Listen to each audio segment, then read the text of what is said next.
Hello and welcome in to the RotoViz Fantasy Football Podcast. It's myself, Colm Kelly. I'm joined today, I'm delighted to say, by Kyle. Can I call you a RotoViz OG on this episode of the podcast?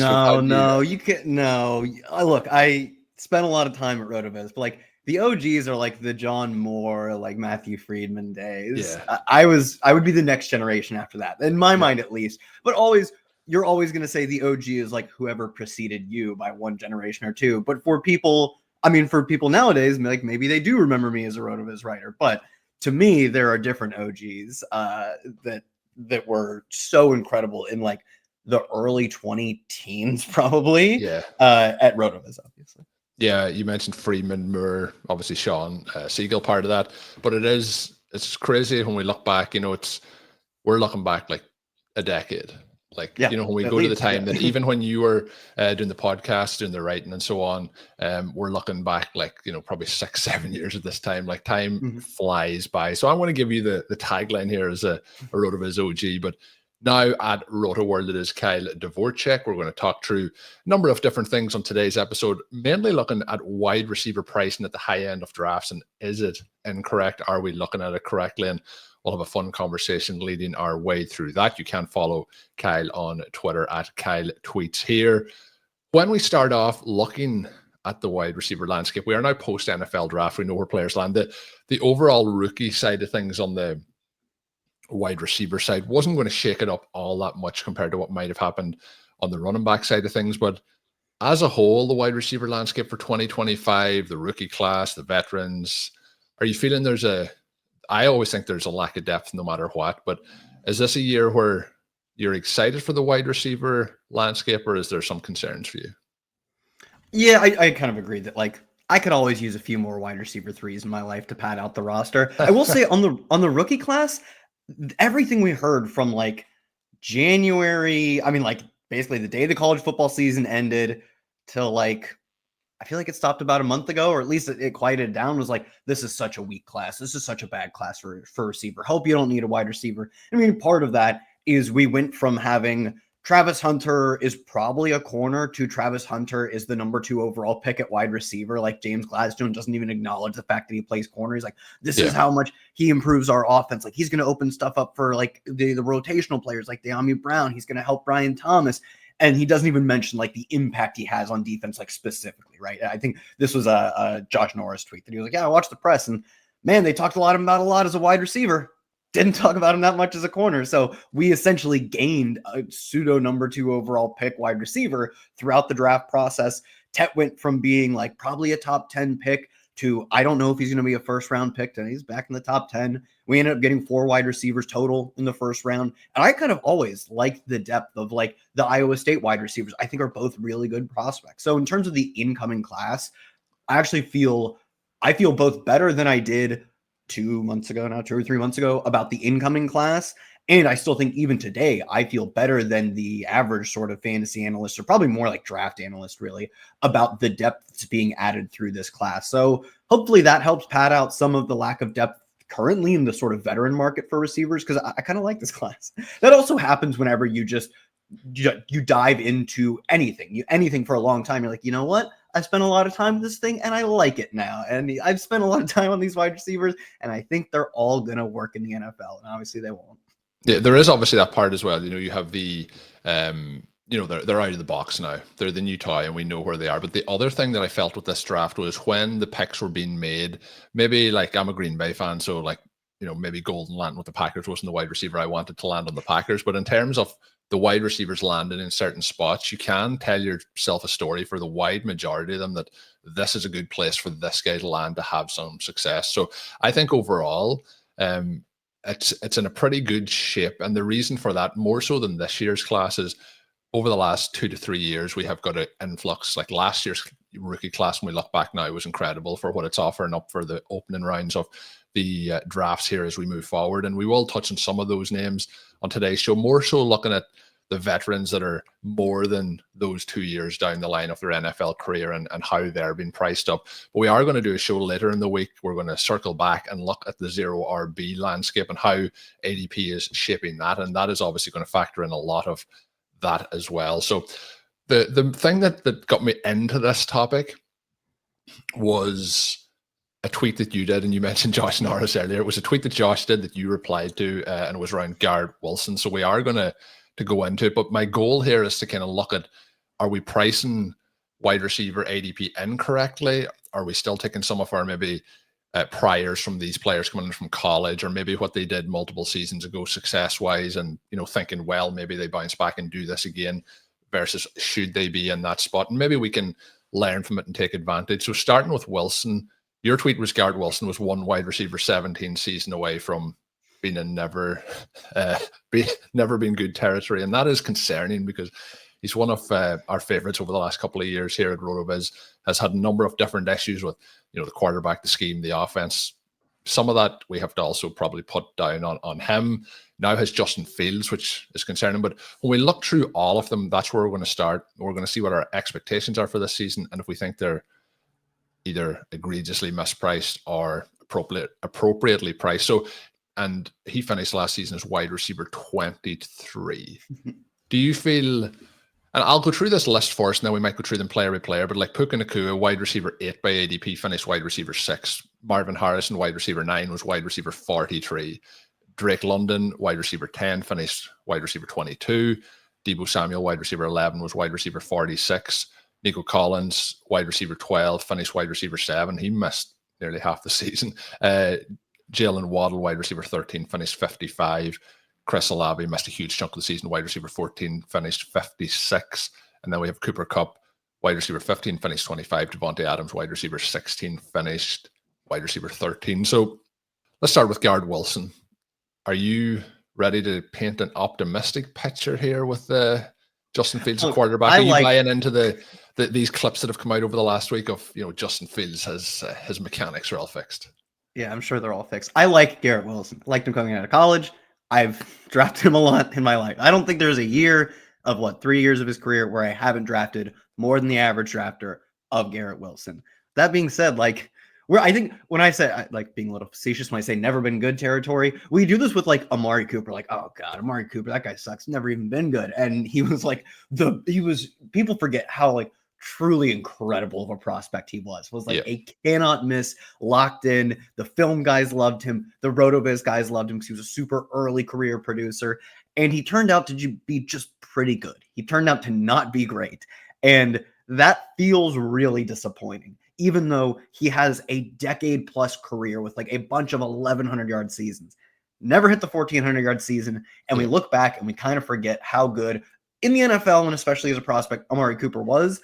I think we're probably going to be at that point with Garrett Wilson next year. Where Chris Olave had a bad year last year. He missed a bunch of time and wasn't as good as we thought he'd be in his brief appearances on the field. And now he's wide receiver 31 in ADP. So I think if we get Olave's season was actually bad last year, both injuries and the fact he didn't live up to standards.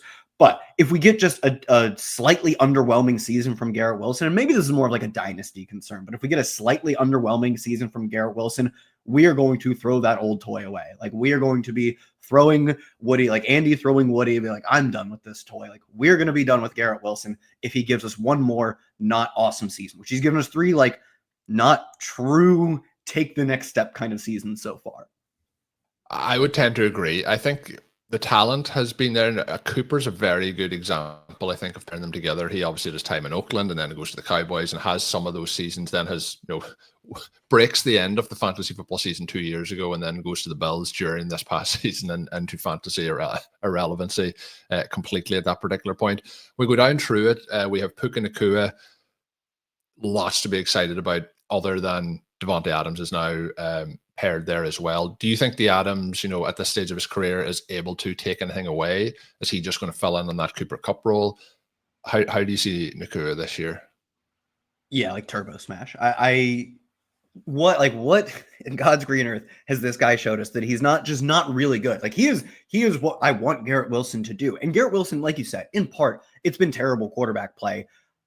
I don't know if that changes this year. Last year wasn't maybe atrocious. It was the best he's had for sure, but it still wasn't that great. And the dynamic didn't really work out either last year. I don't think his quarterback didn't like him. Yeah, and his quarterback had his favorite person on the planet to throw to for half the season. Those things didn't help. But in terms of successfully getting the ball into the hands of the wide receiver to create fantasy points. I still think Rodgers is better at that than Justin Fields. I would rather have Justin Fields on my real life NFL team. Like, I don't really care about who wins or loses much anymore, but I grew up a Steelers fan. Dude, why didn't we just keep Fields? Like, yeah, you did have him on your team last year. We were like 4-2. I don't care if it's we or not, but we were like 4-2, and they just benched him because they were like, I don't know, we like this other loser a lot more. And like, it also was fine with Russ. Like, they got along just fine in terms of getting their annual wild card round loss. But like, they could have just kept Fields. Maybe it just wasn't worth the price. But that being said, maybe it's the quarterback play. But Puka has done and immediately did the thing we're waiting to see from Garrett Wilson. Take the step from good. He never even made the step to good. He just immediately was a superstar. But when you look at the first, like, you know, they're like first 20 games, first 15 games, first 2 seasons, and do per game because he's missed some time.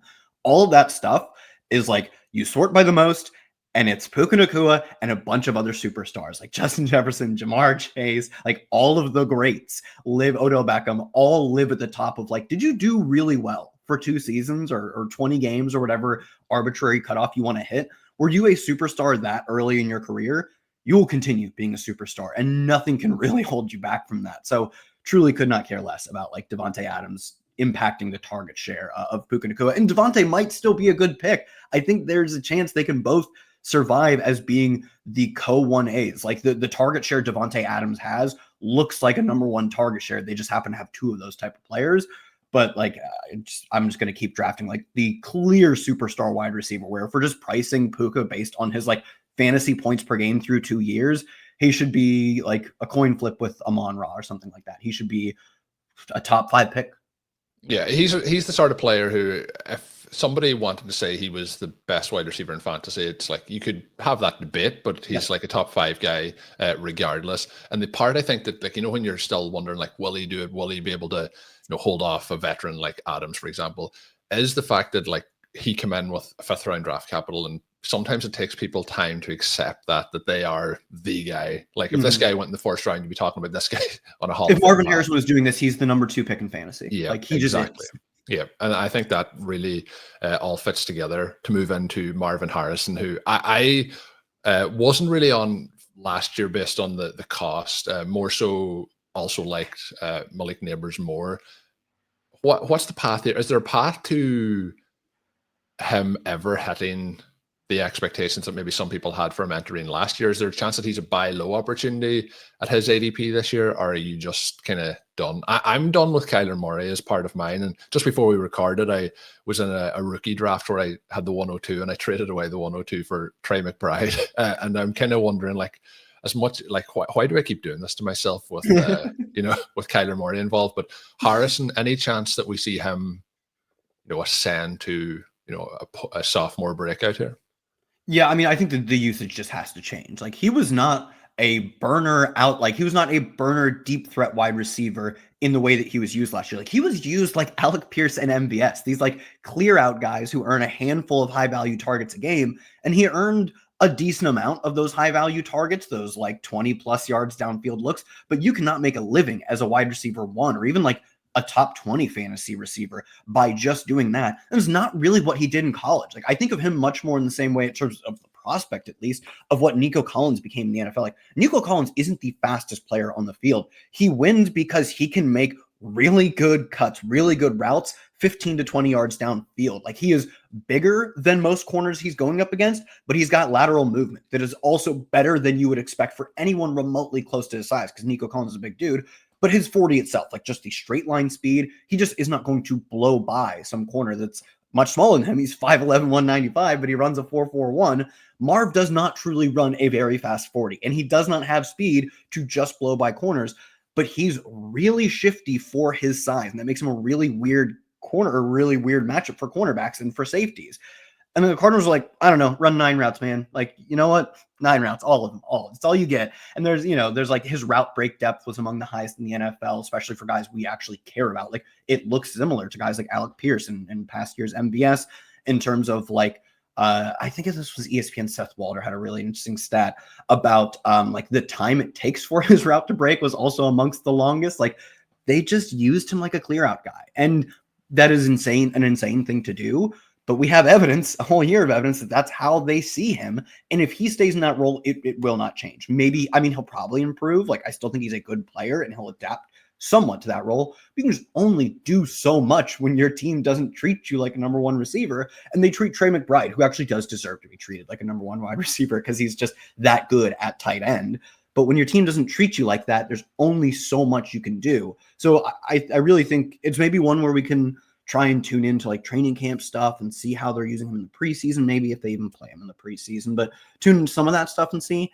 But also, like, they'd be like, oh, they've already been doing the thing where like he's already so much improved. They said he like put on muscle mass or whatever. Like, that's something people complain about him a lot, is that like doesn't quite play to his size. Like, he's not gonna like moss dudes, and he's not like a true 50-50 ball artist, and he physically like has the size to be that guy. So maybe already like the fluff pieces are going out and we'll get fooled by this, but like I need them to tell me that they're going to use him like he's a number 5 overall pick wide receiver. And that's one, it's just gonna be tough. Like, of course they can say that and just go back out and not do it anyways. So it's going to be tough to know what their true intentions are. But I do think if his role changes, conditional, if his role changes, he can be the guy that they spent the number 5 overall pick on. The thing is, you usually don't need to be rolling out like the best shape of your career comments in year 2. Usually that's a little bit further down the line. But we will see as wide receiver 17. But the thing with the Cardinals last year, they didn't use him or set him up for success in the way they used him. But even with the success that Trey McBride had, there's lots left on the bone with how they can use him as well. And part of that, I think, is down to Kyler Murray. And I've had this feeling for a long time that he just can't see over the offensive line, which leads to missed opportunities. So we will see what happens with Harrison, but we've basically talked about 2 wide receiver 2s, on 2 different teams there with Devontae Adams and Marvin Harrison. They are going back-to-back, wide receiver 17, wide receiver 18 over at the FFPC. You're on the clock. Which one would you prefer to take the shot on? Because I'm always like, the split goes to the younger guy who could break out. But on this one, when they're back-to-back, it's like, which one do you want? I think I'll go Marv. Yeah, I think I have to go as well. But it's interesting.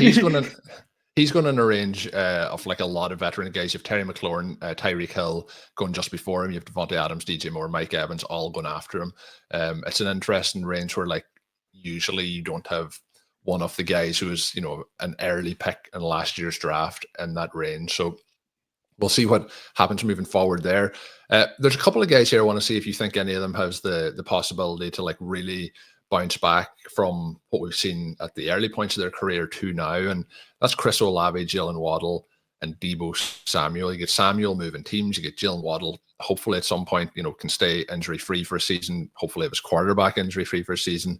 And then you have Chris Olave, who his quarterback doesn't want to play, and they have drafted one of the oldest quarterbacks coming into the league since Brandon Whedon this season for the New Orleans Saints. So those 3 guys, Samuel, Waddle, and Olave, is there any of them that piques your interests for 2025? I'll go probably in reverse. I would probably take them in reverse order, at least close to that. Samuel, like, I don't know, man, he looked super done last year. He has taken a ton of hits for a wide receiver, and the team who just extracted a ton of value out of him like a year and 2 years ago, where like we were taking like Deebo Samuel in the second round. He was the nuts for fantasy. Yeah. The team that got that type of production out of him said, we're good. We're done with this. Let's ship him off. I like this. All the red flags are going up for like this guy's career seems to be on the edge. Like he just probably isn't the player he used to be. So I have one green flag, and that's that Jaden Daniels. Jaden's so good. Such a fun pick last year. It's nice to get paid off for just taking like, I'm just gonna have some fun, and then the world's like, you deserve to have some fun. So Olave is like the truest spreadsheet nerd. Every single dumb stat that we make up about like separation and X per route, whatever, is like, man, this dude's awesome. And then you have him on your fantasy team, and it's like, wow, we don't score as many points as all those cool numbers said we would. Yeah. And I believe in those dumb stats we make up. Like we're not actually making them up. They're predicted. They're useful. Like he's a good open score guy. He's a good separation guy. Like the fantasy points data for separation really likes him as well.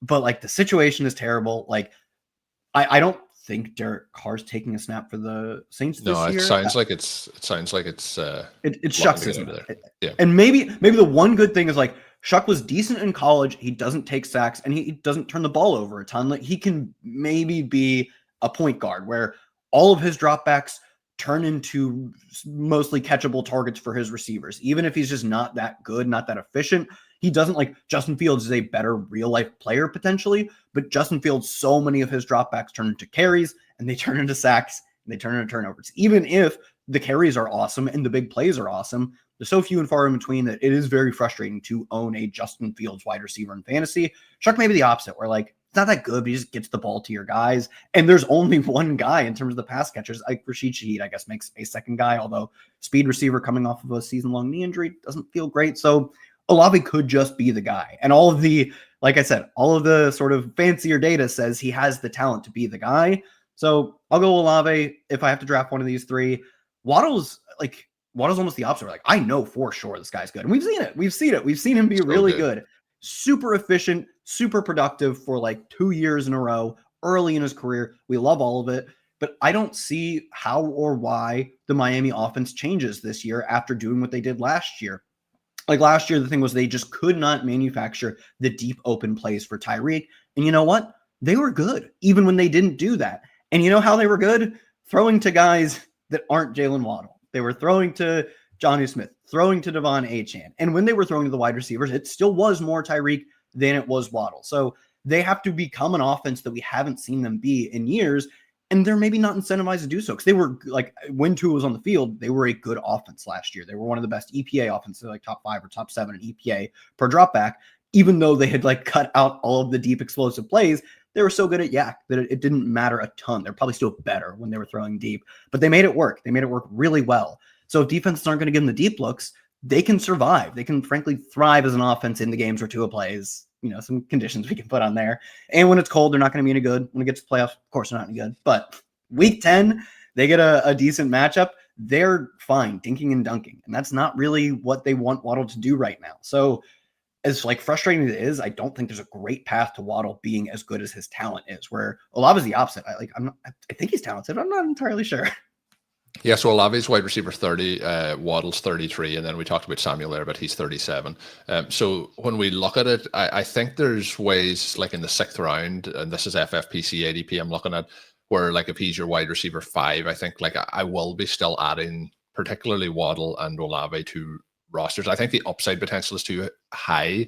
And if we're even looking at it, I know like there's not much reason for them to like move away from Tyreek Hill, straight away, but he is getting older, and if he does pick up muscular injuries, like if he's the one that's banged up this year, then he's the wide receiver 1 on this offense, and it becomes a lot different. But the part that really affected him last year is Jonnu Smith, who in FFPC ADP's won 2 picks before him. Like they're right there. He kind of took a lot on last year, and it's going to be interesting to see if he maintains the work that he had. Like certain games last year, he became the majority of the offense between him and Achane and the passing game on those short screens. So I think at the price, I'm still going to have to be adding those guys to the rosters the way that I'm looking to build them out. And we will be talking through building out 0 RB rosters on the next episode as we go through that. I have a couple of questions that I'm intrigued to ask you about post NFL draft here and see if, we're talking here a lot of veterans. Let's talk about some young guys. Is there any rookie, and these can be all at any position, that gained the most for you? It can't be Travis Hunter. I'm just going to say that now because he has not been talked about as that wide receiver that gained the most for you, like post-draft versus kind of pre-draft. Yeah. I mean, at least we got to the point where like at the combine, we had been like, oh, I think Travis Hunter's playing wide receiver. Like, frankly, the draft was a nice little cherry on top, but it was all the talk leading up to the draft. I mean, we had Andrew Berry out here being like, he's Shohei Ohtani, he can do it both, but we see him as wide receiver. So honestly, I don't think we've like had a player in recent memory anywhere. It's like, no, we're talking in January, February, like for Dynasty, this guy's, going to be very hard to draft and very hard to trust him. Even when we're talking about like best ball throughout the course, very hard to add him to your roster at his ADP. To like within like 6 weeks, like drafting him. I've drafted him in some drafts at the 104 and rookie drafts. Like you've gone from like nope to yep all the time, please. Yeah. So it's going to be interesting to see how that actually plays out. But the flip is something that I think is, I'm saying we haven't seen it in the last. We're probably not going to see this again. Maybe it could be 15 years, maybe ever. Yeah, we haven't seen it in my lifetime, I don't think. I mean, like, no, we just absolutely haven't. So, yeah, I think the draft for him was like the cherry on top. It was like, yep, we've fully been wide receiver pilled on him, and this is the final signature signing off that he is a wide receiver first, and he's beloved by the NFL in terms of draft capital. But I don't think it was just the like I said, cherry on top. Whereas for someone like RJ Harvey, I loved RJ Harvey leading up to the draft, but I did not. I was very unsure if the NFL liked him. Like the NFL seemingly was more in on like Dylan Sampson. Like he was getting a ton of film grade love. And like I didn't hate Dylan Sampson, but I was like, come on, just take RJ Harvey, NFL. And they did it. They did the thing. They drafted RJ Harvey. Frankly, they probably drafted him too high. Like 23-year-old or whatever receiver coming in, or running back coming in and goes way ahead of his big board consensus rank. Like, but look, Sean Payton. If you get him also in a place where like the work is there, if you can deliver, the work is there for you. I know, yeah, they're gonna look right in the end. They're gonna look. We have been chasing this since Sean Payton has got to the Broncos. You know, Sean Payton with running backs, and it hasn't worked. But and they've tried to make it work though. They threw to their running backs at one of the highest rates in the NFL last year. Like Javonte Williams was like a top 10 running back targets guy. They had a ton of routes, a ton of targets available. But nobody could consolidate that work. And they were all inefficient too. Like they did not have a guy who could, if they had do one of the things, be efficient on a limited role. I mean, this was Jaleel McLaughlin as a rookie. It was just a so limited role. But it was be efficient on a limited role or be Najee Harris and consolidate all the work. And none of their guys did either of the things. Like Jaleel wasn't the efficient part-time player we thought he was last year. Or, well, we thought he was going into last year. And Javonte didn't consolidate and also wasn't good. So if they have a guy who can frankly do one of them, RJ Harvey could just be a part-time player. He's getting 12 carries and, 3 or 4 targets a game where he's not pushing 20 touches a game like a true RB1. But he could still, I mean, we saw like this is the Sean Payton MO. He does this with all of our favorite Sean Payton running backs. Is they don't need to get 25 touches in the game to be RB1s. But also, this is the spot where you can get 25 touches a game. So there are just so many paths to winning if you're RJ Harvey and if you're drafting RJ Harvey that I think this was the clear biggest riser. I just can't think of another biggest riser in terms of he did not look like a running back who's going to go in the second round. If he had just gone in the second round to a bad landing spot, this would have been a small rise for him. But he went to the landing spot of all landing spots. I really can't. There's no better landing spot in terms of what touches on what teams were available. Whoever the Broncos selected was always going to be a huge riser. And RJ Harvey's kind of binked the nuts landing spot. So I have to apologize to all the listeners because me and Sean did a podcast last week where we hyped up RJ Harvey and people were disappointed that, the ADP continued to rise even further over the last week. So then there will be a show coming out later this week on RotoViz Overtime where myself and Sean and our rookie draft traded up to the 107 to get RJ Harvey. So along with you, Kyle, we are not helping, get ourselves more RJ Harvey, but it is definitely hugely exciting for this season. Which rookie is undervalued post-draft here? You like the spot, you like the talent, but he's, not getting pushed up boards, which is a good thing for us.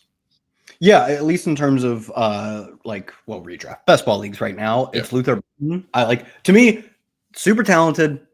He gets dinged for sort of light off-field stuff. Like I would not say he's in the bottom 10th percentile of of red flags for off the field stuff. We have seen some of those guys come through the league, and it was mostly this guy's one of the complaints, this guy's girlfriend is his manager. What kind of complaint is that people around him are helping him? I think it was a lot of the not football powerhouse has a true, he's a true 5-star blue chip prospect from the moment he came out of high school up until elite, really good really good freshman season, superstar breakout sophomore season. And last year kind of wasn't that fun, to be honest, but he was as good as you could bill for a 5-star wide receiver. And then he goes to a school that isn't used to having that kind of talent on the roster. And you're like, oh, the boosters are not happy paying $2 million for a banged up Luther Burden's junior season. To me, all of that stuff I don't love it. I'd prefer them to have the Emeka Ibuka, who is this is the guy in the locker room you want. He's going to be a team captain by year 2 type of stuff. Of course, I'd rather have that. But to me, it was not stuff that I'm really willing to come off my prior for with Luther Burden, that he is an extremely talented player. Now he goes to an offense in Chicago that we, in terms of the fantasy expectations, was terrible last year, and we're still just drafting as it didn't happen. So clearly the expectations, understandably, for the Chicago offense are extremely high with Ben Johnson and a supposedly talented Caleb Williams. Wasn't very good last year. The expectations are so high. And frankly, there are targets up for grabs. Rome Odunze was not that good last year. I liked him as a prospect. I thought it was a perfectly reasonable thing to take him with, I think, the number 8 overall pick. But he just was not that good last year. He couldn't separate from the corpse of Keenan Allen, who still doesn't have work in the NFL right now. And it's May. Like, we're months removed from the start of free agency, and no one is taking a shot on Keenan Allen. He's probably not that good. And Rome Odunze couldn't separate from that guy. So it looks crowded right now because DJ Moore at the top, and then you've got number 8 pick Rome. But, like, if Burton is as good as we think he is, I think he can at least hit number 2 on the target totem pole early in his career. And, like, I love DJ Moore, but he's not a like true target dominant number 1 in the way that like CeeDee Lamb or Amon-Ra are. I think he's a player who, if Burden is a true superstar, by year 2, it would not be hard for someone to out-target DJ Moore if that player is a superstar. Yeah, and there's the opportunity with the the new coaching staff and everything for that depth chart to flip very quick. And this is the area of like when you're taking these players in drafts, and whether it's Burden or not, where you have a depth chart where it feels like, oh, it's going to be tough for them to pass it. If these guys are good enough, they're going to pass the depth chart. Same as the rookie running backs if they're behind veterans and how that can play out. So I do think there's a slight undervaluation there. Overvalued, who do you not like? Hit me with do not draft. I think I'm pretty sure Sean loves this guy. So here you go. I've been pumping up the RJ Harvey stock, probably pumping up the Luther Burden stock.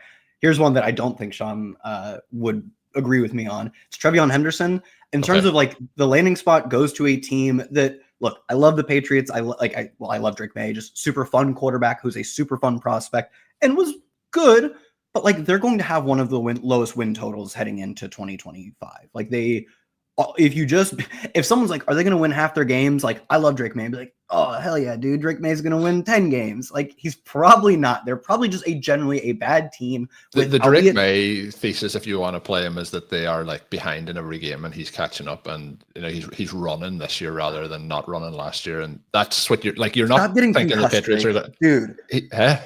Stop getting concussed, Drake. Like, he loves taking rib shots and headshots more than anyone. And he was like, I think he had the highest yards per carry for a quarterback since like Michael Vick. Like, he was that good at scrambling when he did it. And he also refused to go down. Like, dude, play a full game, because he would be so good if he played more full games. So I like Drake May. I draft a ton of Drake May. But overall, this is not a team we expect to be getting out to leads, to getting in the red zone, getting carries inside the 5 a lot. So I think we've got a committee back who's a committee back in college too. His team told us time and time again, they're like, buddy, you're committee pilled. We're doing committee stuff. Our boosters are paying $1 million to keep you in a committee because we're bringing in Quinshon Judkins. I don't know if he actually made $1 million, but he probably made a lot of money. Quinshon probably made a lot of money to come there and take on body blows because Treveyon had been banged up for 2 years, and the most work he ever saw came in his freshman season. And he's a really good pass catcher, but I don't think he's like, people rave about him as a pass catcher. I do not think he is remotely in the territory of like a Jahmyr Gibbs coming out of college or an Alvin Kamara. Like the career yards per out run for Treveyon was like 1.3, which is fine. It's good. I think he's better than that. I think like that would stack him in with like some true like who cares type of players, like probably like close to a DJ Giddens. I think he is way better than that. I think it helps a lot. He's really good in pass pro. I don't know if you saw the Chris Ballard, the Colts GM in like someone was asking him something about the rookie running backs, and he just starts talking about other teams' running backs. Yeah, he's just like, DJ Giddens, who they drafted. He's like, yeah, DJ Giddens, he's gonna have to work on pass pro, but like he was like very reasonable about it. He's like, all the rookie running backs do. No college players do. Like, they don't do pass pro for running backs in college anymore. Treveyon though, that guy rocks. That guy kicks A at pass pro. Just randomly just throwing that out there, and that's good. That will help Treveyon get on the field.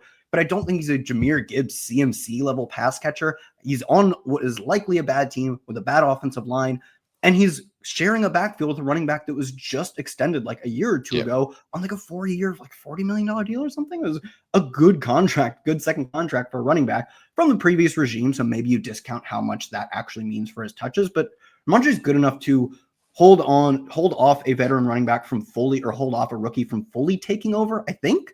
Maybe he's not. Maybe he's just not that good. And that's the path. It's like Ramondre's not that good, and Treveyon just dusts him and gets all the touches.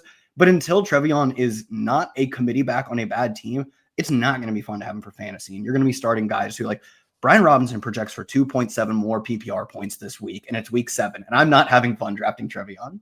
Yeah. The other part, I thought you were going to say there that Ramondre Stevenson was going to hold on to the ball. I thought that was, but you meant no. It's one thing he will not be doing. Yeah. So we'll see if he can do that.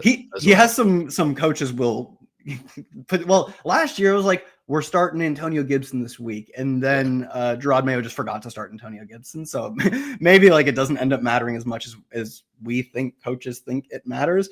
But man, he does love to fumble, and Vrabel is going to freaking hate that. So we are going to hold it off there. We are teaching it earlier. We're going to talk some zero RB landscape strategy for 2025 and the show later this week. So Kyle will be coming back for that. But Kyle, as we close out, what's going on post-draft over at RotoWorld that you want to hype up?